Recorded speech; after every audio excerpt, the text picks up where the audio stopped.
కొండగట్టు శ్రీ ఆంజనేయ స్వామి ఆలయ అభివృద్ధిపై ప్రభుత్వం ఫోకస్ పెంచింది. దీక్ష మండపం, భక్తుల విశ్రాంతి కోసం 100 గదుల నిర్మాణానికి సంబంధించిన స్థలాన్ని సేకరించారు. AP deputy CM Pawan Kalyan చొరవతో టీటీడీ నుంచి మంజూరైన 30 కోట్లతో అభివృద్ధి పనులకు శ్రీకారం చుట్టారు. టీటీడీ ఇంజనీరింగ్ విభాగానికి చెందిన అధికారులు కొండగట్టు ఆలయాన్ని సందర్శించారు.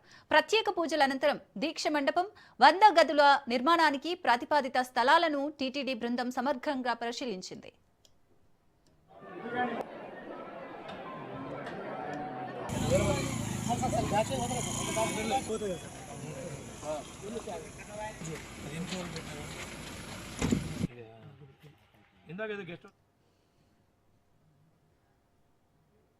భక్తుల సౌకర్యాలు, భద్రత, నిర్మాణ నాణ్యతతో పాటు భవిష్యత్ అవసరాలను దృష్టిలో ఉంచుకొని పలు సాంకేతిక సలహాలు, కీలక సూచనలు చేశారు.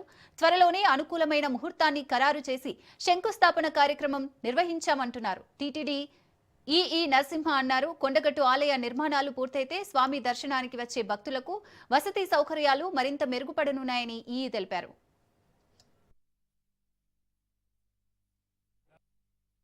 కార్యం చేపడుతున్నారని, దానికి శంకుస్థాపన చేయాలనేటువంటి కార్యక్రమం ఉంది కాబట్టి ఈ పరిశీలన చేయడానికి వచ్చాము. త్వరలోనే ఆ కార్యక్రమానికి శంకుస్థాపన చేయబడుతుంది. దీక్షా మండపము, తర్వాత ఒక 100 రూముల సత్రము అంటే చౌల్ట్రీ ఇవన్నీ కూడా కడతారు. దానికి శంకుస్థాపన చేసే ముహూర్తము చూసుకొని శంకుస్థాపన స్థలం ఎక్కడ చేయాలో ఏమిటని